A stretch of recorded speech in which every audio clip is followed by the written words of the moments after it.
weapons disposal facility covers the whole island. I'll instruct you by codec after you reach your target. Anyone going with me? As always, this is a one-man sneaking mission. Weapons and equipment OSP. Yes. This is a top-secret black op. Don't expect any official support. When I was in 5th grade in English class, we were expected to write a creative story. I had never written a story before, but I tried my best. However, one kid who already was popular looked like a creative genius to anybody who didn't play what was one of the most popular and newest games on PlayStation 1, Metal Gear Solid. As this kid read his story, my friend Jack leaned over to me and said, "That's Metal Gear." Almost exactly outside of changing the name of Solid Snake and Liquid Snake to disguise what was obvious plagiarism. Metal Gear Solid for me was one of those games that at first I couldn't get into because the first part of the game, when you emerge from the water into a facility trying to avoid multiple enemies, is extremely tough. Me and my brother Rocky ran into the same issue and I couldn't quite figure it out till it came back a little bit, heading into the top near the elevator. As you wait for it to come down, you hide behind the forklift and sneak behind onto the elevator as the credits continue to roll and the title screen appears on the screen. I already knew what was in store for me and Rocky, but he had no clue. I'll be the first to admit, yes, the cutscenes are long, and yes, it can feel like you're watching a movie or TV series, but honestly, I never minded it.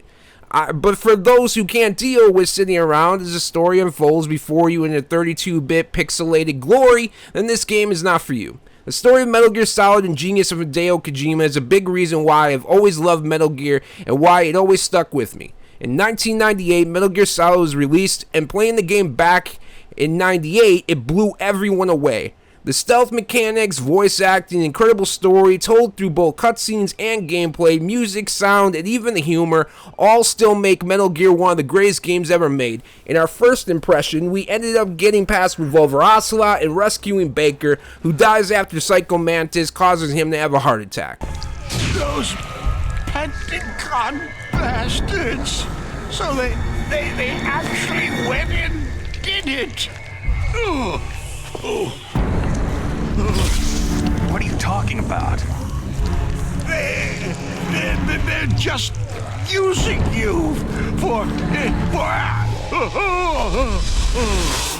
After we took a minute to get past the first part of the game, the gameplay moved along pretty smoothly. The one nice thing I remember about Metal Gear is if you do feel like you missed something like a gun, you do backtrack later on and have a chance to get anything you missed. Honestly, the hardest part of the stealth is in the beginning, as you can duck under tanks, hide behind walls, and even lead enemies around as they follow your footprints in the snow.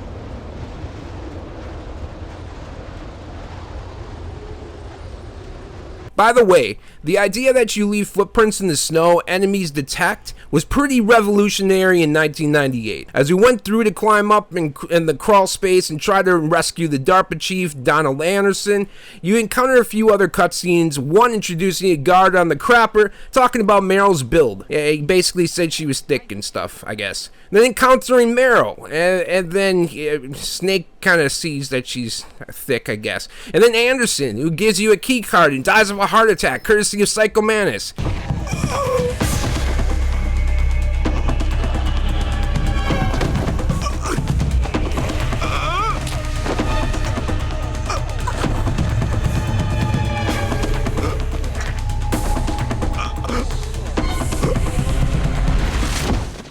Metal Gear has always been known to have sexual comments, sexual innuendos. Hell, the second game, you pick up magazines with a different Asian bikini-clad cover model on each magazine.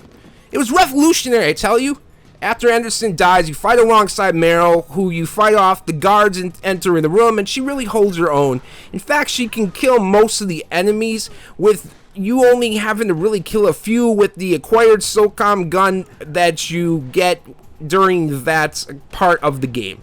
After the fight is over and Meryl leaves, you head down to the second floor basement armory and using the C4 blow up walls that are painted over as Anderson states in a convo you have with him in the cell. And that's the other thing in this game, you really have to pay attention to the cutscenes because they really do relay a lot of information in the cutscenes, and I do know that they're really long. You can continue to go through until you find Baker and Revolver Ocelot, and I didn't realize or think Ocelot was that easy to defeat. I really thought he was a lot more difficult, but I guess not. As long as you don't accidentally hit the wires connected to C4 around Baker, all you need to do is really run in circles, hitting Ocelot with your SOCOM till you defeat him, and initiate a cutscene showing Snake shooting off Ocelot's hand. I thoroughly enjoyed the re-trip down memory lane and haven't lost any love or passion for Metal Gear Solid. There are a few annoyances such as the enemies being off screen and firing at you, as well as enemies sometimes seeing you and sometimes not. If you're coming out of events, there's the part where essentially you go into like the tank room and you can't really see if the guy is there. It makes it kind of difficult, but it also makes it kind of what a stealth game is, which is supposed to be difficult, I guess. You can turn on the options menu that even if the enemies are on high alert, you can see them on your map, but it makes the game easier and kind of takes away the stealth mechanic a little bit. One of the funny things is cigarettes kill, and Kojima, to represent this, has it when you equip them, you start to lose health pretty rapidly. It's things like this that make Metal Gear Solid such a unique and fun experience even in 2023. I highly recommend fans replay it, and if you never have, find a way to play it. I'm giving Metal Gear Solid Twin Snakes a first impression score of 5 out of 5, and still to this day, it's one of my favorite games of all time. Now I'm going to pass it off to Rocky to have him give you what I'm sure are going to be glowing thoughts and an incredible review on how much he enjoyed this game as well. Yeah, you're totally right, Jason. I'm gonna give this a fucking glowing review, okay? No, fuck that. This fucking game I'm gonna have to ruffle some feathers with, because I never played Metal Gear when I was a kid, so I don't have any type of attachment to this game in any way, shape, or form. And going in, I knew that I probably wouldn't love it because I don't love stealth games. I'm really not a stealth game guy. However, I played plenty of stealth games that I thought were really solid games and were really fun. Alien Isolation is one of them, for example. However, going into this, I knew it was going to be much more rudimentary and whatnot, but I did not expect the level of fucking brokenness that we received. With the first level, I understand it is supposed to be difficult and weed out certain players that don't have the ability to get through this. However, having it so that there's one specific spot, the forklift, that you can then go behind, and no matter what, they can be looking directly at you pretty much. As long as you hug the wall there, you're fine, is absolute psychosis. It's fucked up because it sets up a world where basically the only way that you can survive here is to magically get lucky and find that spot, do it 100 times over and find that spot, or look up a guide. It doesn't make it so that there's tons of easy ways to get through it, and I don't even need it to be easy, but at least plausible. The only plausible way that we could really find was behind the fucking forklift, and that was absolutely so frustrating. On top of that, this game is just so fucking weird when it comes to its sexual jokes. I get that it's apparently supposed to be that type of thing, but having a dude face down, ass up, knocked out, don't move, definitely should be a Leisure Suit Larry type thing, and not in this fucking game. Also, the dialogue is really weird at times, and I really don't understand what they're going for.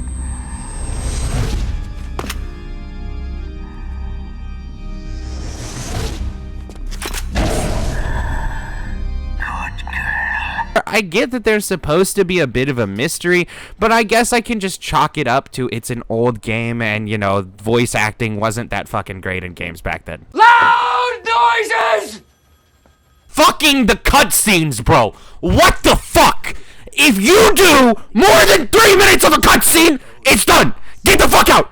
Stop playing the game. It's not a game anymore, it's a movie, okay? I'm not sitting there watching a fucking movie so I can play the game. You either have a game and you give me the game, or you give me a movie. It's one or the other. So having me sit here for these 15 fucking minute cutscenes made me want to break the fucking computer we were playing it on. I hated cutscenes so much when I was younger that if it was like more than 3 minutes, I just skip fucking past it. Apparently, there's a 298-minute cutscene in one of these Metal Gear games. I would rather each sit and die than sit through a 6-hour fucking cutscene. Loud noises! Also, like, when it comes to stealth games and whatnot, I understand that there's supposed to be various aspects that make it harder and whatnot, but, like, the fucking footsteps being tracked in the snow feels really over-the-top bullshit and stupid, and then on top of that, it feels kind of just like these stupid things to make the level harder because they couldn't just make the level itself harder through its design. For example, on the first level, one of the things that's, like, makes it difficult is that you have to wait for this elevator to drop down. However, you don't just have to wait for the elevator to drop down, you have to wait an absurd amount of time, again making it impossible to survive unless you find that fucking stupid forklift spot, which again you'd have to be either absurdly lucky, try a million times, or look up a guide to find. And I think that's like my main issue. None of it's very intuitive, it all seems kind of random, and it just doesn't feel fun. I don't find sitting around, waiting around to be fucking fun. I get that that's the point of most stealth games. However, I find that most stealth games do keep the pace moving by allowing you to, again, continue to move past people or find different ways past enemies while not having to just stand still against a wall. This game, however, does not do that. It literally just makes you sit there, and it's very fucking annoying and very fucking boring. And it's sad too, because even though I give shit to the cutscenes, I would watch an anime about this. The story seems interesting. I like the whole like idea that Metal Gear is like a mech and shit. Like, I've never played any of these games. I had no idea what it was.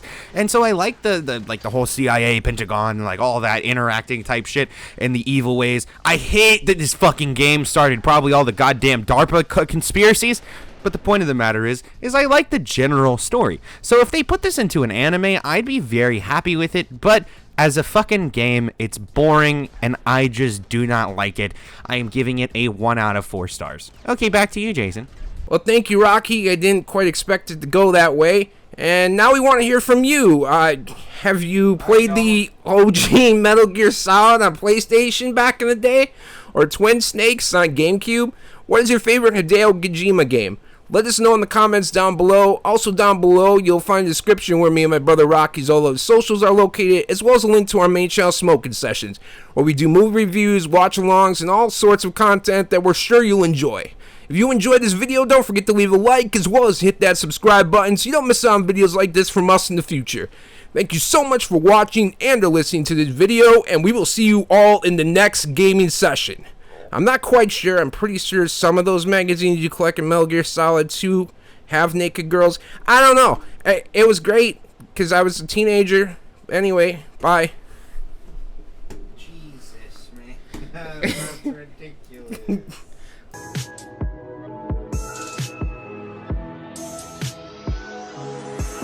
I stay out of my head to the depths of the universe. It's a spell or a chance just to open up a newer curse. The DARPA chief told me he gave them his detonation code. What about yours? Oh, I get it. Jim sent you.